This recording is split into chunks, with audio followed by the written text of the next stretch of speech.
விளம்பரத்துக்காக ஓட்டுனீங்களா? No, நான் என்னோட வண்டியில் போய் ஓட்டுறேன். இது என்னோட தனிப்பட்ட விஷயம். ஆனால் மக்களுக்கான விஷயம். எலக்ட்ரல் பாண்டில் நீங்கள் செஞ்ச 7,500 கோடி ரூபா ஊழலை சுப்ரீம் கோர்ட் சந்திரசூட் சொல்கிறாரு. என்னடா நாடா இது? என்ன இங்கே பள்ளிக்கரணம் இந்த இருக்குல்ல வேலைச்சேரி, அதுக்கு ஸ்கூட்டி பைக்கில் கொண்டு வந்து மாட்டலாம் தெரியுமா?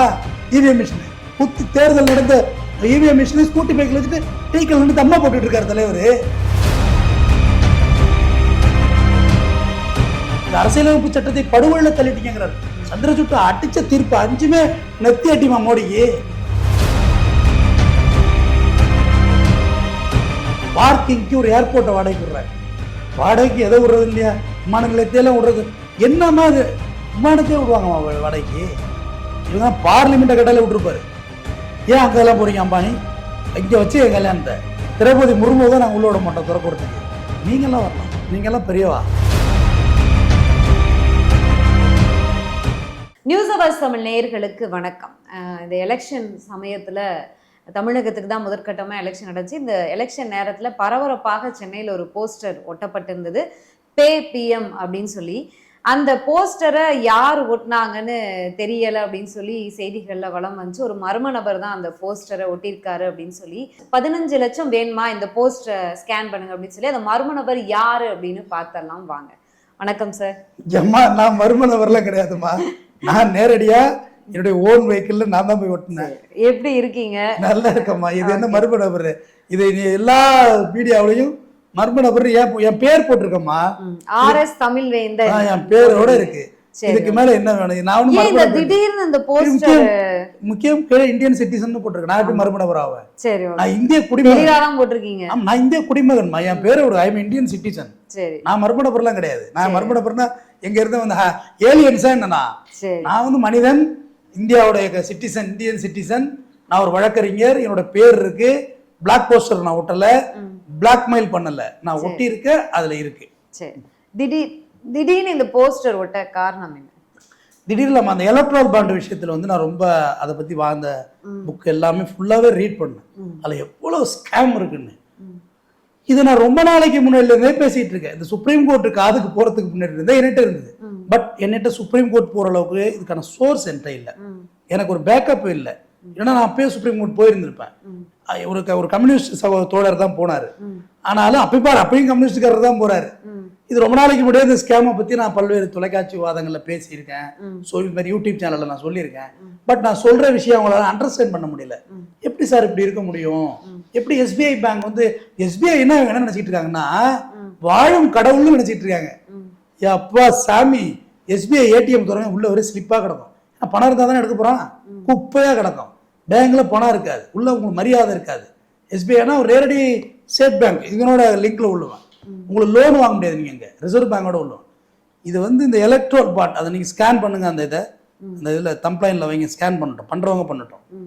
நான் ஒண்ணுமே அது தப்பான விஷயமே இல்லை. எலக்ட்ரல் பாண்ட்ல ஆரம்பிச்சு மோடி என்னெல்லாம் ஊழல் பண்ணாருன்னு அப்படியே எல்லாம் வரும். ஹிந்தி அண்ட் இங்கிலீஷ்ல வரும். இது ஒரு மென்பொருள்ல இருந்து வந்த விஷயம். நான் இதை சரி மக்களை கொண்டு போய் சேர்க்கணும். அதான் என்னோட வேலை. என்னோட வேலை செய்தி சொல்றது தான். என்னத்தை கிழிச்சது வழக்கறிஞரா மட்டும் இல்லாம சமூக ஆர்வலராகவும். நிச்சயமா நான் என்ன சொல்றேன், இது யாரு செஞ்சாலுமே தப்பு தான். நான் செஞ்சிருந்தாலுமே தப்பு தான். ஊழல் தான். இது ₹1 செஞ்சானே 7,500 கோடி செஞ்சானே ஊழல் தான். சரி, அப்ப இந்த மோடியின் முகத்தை வச்சு பண்ணணும்னு ஒரு பிளான் பண்றோம். ஒரு டிசைன் மோடியோட ஃபேஸ் வச்சு பணம் வேணுமா, பே பிஎம் அப்படின்னு போட்டேன். பே டிஎம்னு பண்ணால் அதே கலர் எல்லாம் எடுத்துட்டு கிளீனாக போட்டு என் பேரை போட்டு ஏன் வெஹிக்கிளில் போய் தான் ஓட்டினேன். நான் தான் ஓட்டினேன் நேரடியாக இறங்கி. யாரும் ஆள் வச்சு கூட ஓட்டலை. ஏன்னா இவங்க என்ன செய்வாருன்னு தெரியும். இவங்க இப்படி மிரட்டுவாங்க. நோட்டீஸ் நீ ஓட்டின, அவன் பார்த்தா தியேட்டருக்கு போஸ்ட் ஓட்டுறவனா இருப்பான். அவன் கொடுத்தா நீங்க கூட நினைக்கலாம், எதுக்கு சார் நீங்களே போய் ஓட்டுனீங்க? விளம்பரத்துக்காக ஓட்டுனீங்களா? அடுத்த கேள்வி, விளம்பரத்துக்காக ஓட்டுனீங்களா? நோ, நான் என்னோட வண்டியில போய் ஓட்டுறேன்.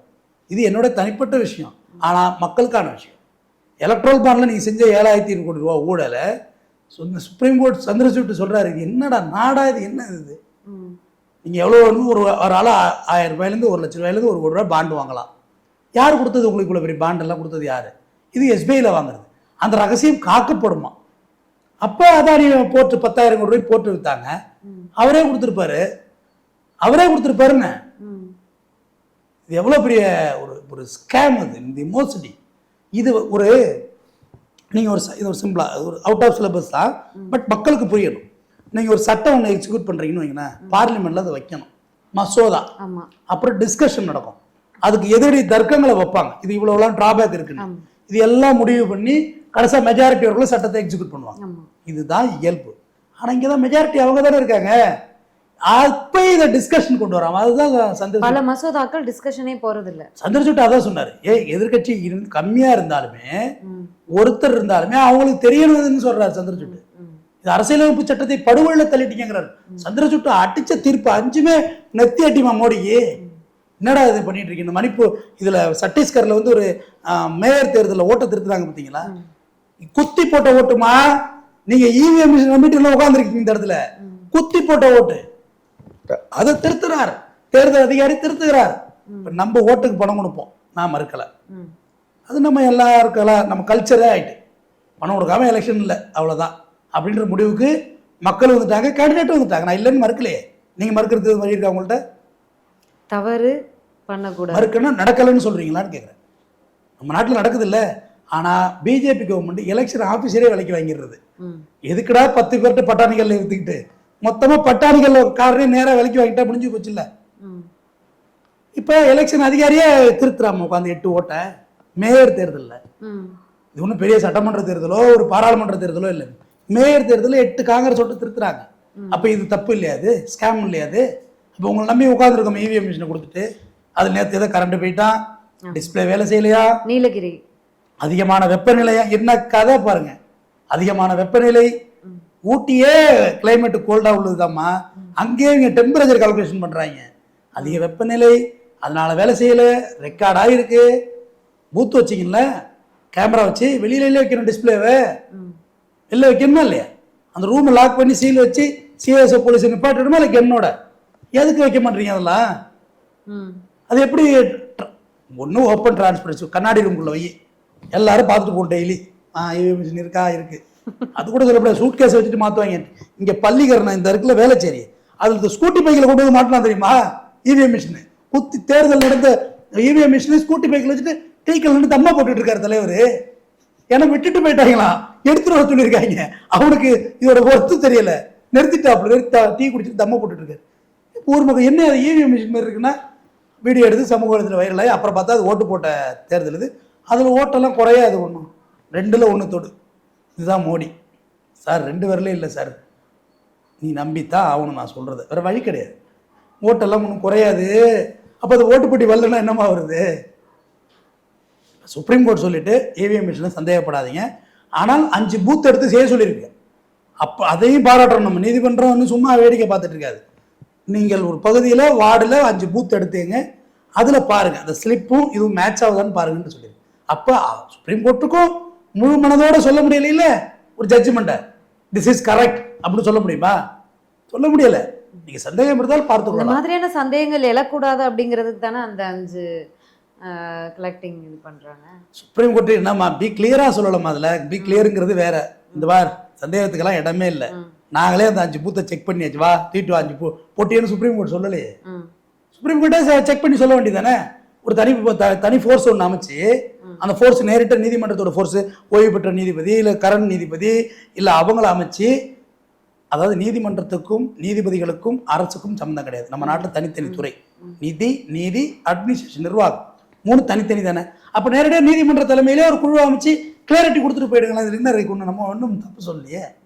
அதுமே லாயர், இதுக்கு சட்டத்தில் இடம் இருக்கு, அவங்க ஒரு குழு அமைச்சு செய்யலாம், செஞ்சு கொடுத்தா முடிஞ்சு போச்சு. எலக்ட்ரல் பாண்டை மணி பில்லில் வச்சு உள்ளே கொண்டு போகிறாங்க, வெளியிலே தெரியாமல் மணி பில்லில் வச்சு உள்ளே பாஸ் பண்ணியாச்சு. பாஸ் பண்ணி இது நடந்திருக்குமா? இந்த போது நான் இதுக்கு முன்னாடியிலேருந்தே பேசிகிட்டு இருக்கேம்மா, ஒரு ஸ்கேம் இருக்கியா, ஸ்கேம் இருக்குன்னு. அப்போ என் குரல் சாமானியன் குரல் அவ்வளோ எளிதாக. பிரதமர் இப்போ என்ன சொல்லியிருக்காருன்னா, இந்த எலக்ட்ரல் பாண்டு விஷயம் வந்து முதல்ல ஆர்டிஐ மூலியமாலாம் எலக்ட்ரல் பாண்டில் இது வந்து நீதிமன்றம் தலையிட்டு தான் இப்போ மிக பெரும் விஷயமா பேசுபொருளாகி இருக்கு. நீதிமன்றத்துக்கு வழக்கு போய் அதற்கு முன்பாக சமூக ஆர்வலர்கள் வந்து ஆர்டிஐயை பலர் நாடுனாங்க, எங்களுக்கு விவரம் வேணும்னு. அப்ப வந்து கொடுக்க முடியாது, இது எந்த தனிமதனுக்கும் தர வேண்டிய அவசியம் இல்லை, ஆர்டிஐக்கு உட்படாதுன்னு இருக்கு. ஆர்டிஐக்கு உட்படாதுன்னு பிரதமர் அவர்களே வாய்ப்பட சொன்னார். ஆனா அதே பிரதமர் இப்ப இந்த நீதிமன்ற தலையீட்டுக்கு பிறகு வெளிவந்த பிறகு என்ன சொல்றாருன்னா, இந்த எலக்ட்ரல் பாண்ட் இல்லாம எவ்வளவு பேர் எவ்வளவு வாங்கியிருப்பாங்க, இப்ப இந்த எலக்ட்ரல் பாண்டை நாங்க கொண்டு வந்ததுக்கு அப்புறம் தான் யார் எவ்வளவு வாங்கியிருக்காங்கன்னு உங்களுக்கு தெரிஞ்சிருக்கா இல்லையான்னு சொல்லியிருக்காரு. ஏங்க, தேர்தல் நிதிங்கிறது முதல்ல வந்து ஆரம்பத்துல வந்து உண்டியல்ல குடுக்குவாங்க. நம்ம திராவிட கட்சிகள் கம்யூனிஸ்ட் பேசிக்கா வந்து உண்டியல் நடத்துறதுக்கு உண்டியல்ல குளிக்கிட்டு போவாங்க. அது தேர்தல் நடத்த நிதி வேணும், காசு வேணும். தேர்தலுங்கிறது அவ்வளவு ஈஸியான விஷயம்லாம் கிடையாது. கண்டெஸ்ட் பண்ணி பாருங்க ஒரு கவுன்சிலர் தேர்தலை, சரி நோட்டீஸ் அடிக்க முடியாது, கடைசி கட்டம் கூட வர்றவங்களுக்கு சர்பத்து வாங்கி கொடுக்க முடியாது, வெயில்ல வரணும்ல, அவ்வளோ சிரமம் இருக்கு. ஆனால் இன்னைக்கு தேர்தலாம் காஸ்ட்லி ஆகிட்டு, கேராவன் வெஹிக்கிள், ஒரு தேர்தலுங்கிறது சாதாரணமாக இல்லை. அங்கே தங்கணும், சாப்பாடு ப்ரொவைட் பண்ணணும், குறைந்தபட்சம் ஒரு 500லேருந்து 1000 பேருக்காவது மினிமம் சொல்கிறேன் சாப்பாடு கொடுத்தா நம்ம கூட இருக்கிறவங்களுக்கு இவ்வளோ விஷயம் இருக்கு. அந்த தேர்தல் ஆஃபீஸருக்கு சாப்பாடு கொடுக்கணும். கவர்மெண்ட் ஆஃபீஸர் தான், பொட்டக்காட்டில் சோத்துக்கு என்ன செய்வாங்க, நம்மளோட ஒரு எஸ்கார்டு போலீஸுக்கு தங்க வைக்கணும். அதனால இப்போ தேர்தலுங்கிறது வேற, தேர்தலுக்கு நீதி தனியாக வாங்குவாங்க, இது இயல்பு. இது ஏதோ சிறிய லெவலில் நடந்துகிட்டு இருந்தது.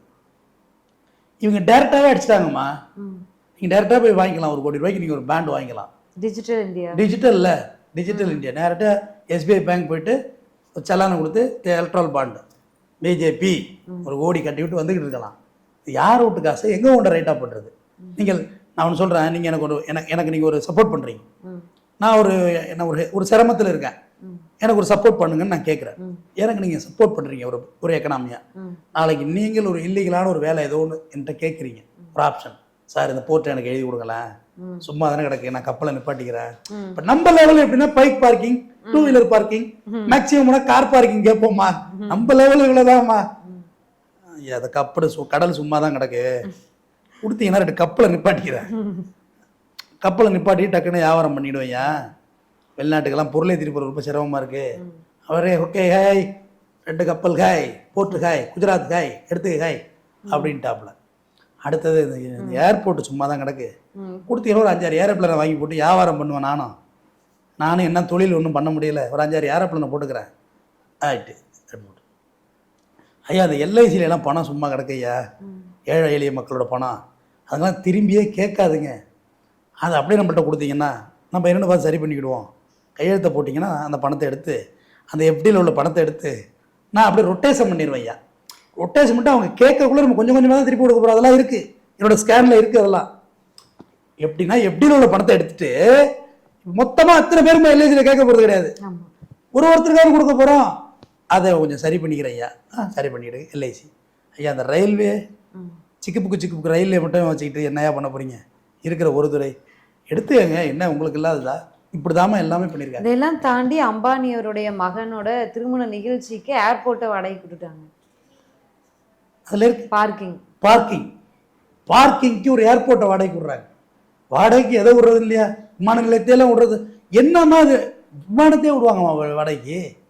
இவங்க பார்லிமெண்ட்டை கட்டாலே விட்டுருப்பாரு. ஏன் அங்கெல்லாம் போகிறீங்க அம்பானி, இங்கே வச்சு என் கல்யாணத்தை திரௌபதி முர்மு தான் நாங்கள் உள்ள விட மாட்டோம் திறக்கிறதுக்கு, நீங்கள்லாம் வரலாம், நீங்கள்லாம் பெரியவா. அவங்க தான் நாங்கள் ஒரு பழங்குடி பெண்ணை வந்து முதல்ல இப்போ குடியரசில் ரொம்ப சந்தோஷப்பட்டோம்மா, சத்தியமாக சொல்கிறேன். அவ்வளோ மனசில் வந்து எனக்கு சந்தோஷம் இருந்தது. ஒரு பழங்குடி பெண் தொடர்ந்து அவங்க நிராகரிக்கப்படுறாங்களே, அவமானப்படுத்தப்படுறாங்க. ஆமாம்மா, ஒரு கையில் ஒரு கண்ணில் வந்து இது வெண்ணையும் ஒரு கையில் சுண்ணாம்பு வைக்கிறது. பழங்குடி பெண்ணு கொடுத்தோம் நாங்கள்ல, ஆனால் எங்கே நிராகரிக்கணும் அங்கே நிராகரிக்கிறாங்க. ஏன் பார்லிமெண்ட்டில் அவங்க என்ன பழங்குடி பெண்ணு, விதவை, இவங்க தான் அங்கே பூஜை நடத்துகிறாங்களாம்மா. பார்லிமெண்ட்டுங்கிறது எனக்கானது மட்டும் இல்லை, விஆரின் அனைத்து மதத்தினரும் இல்லை. அப்போ அங்கே மத போதகர் வந்திருக்கணும், இஸ்லாமியத்துலேருந்து அந்த அமீம், அந்த ஊதுறவர் ஆமீன் அவர் வந்திருக்கணும், சாமியார்களும் வந்து செஞ்சுருக்கணும்ல.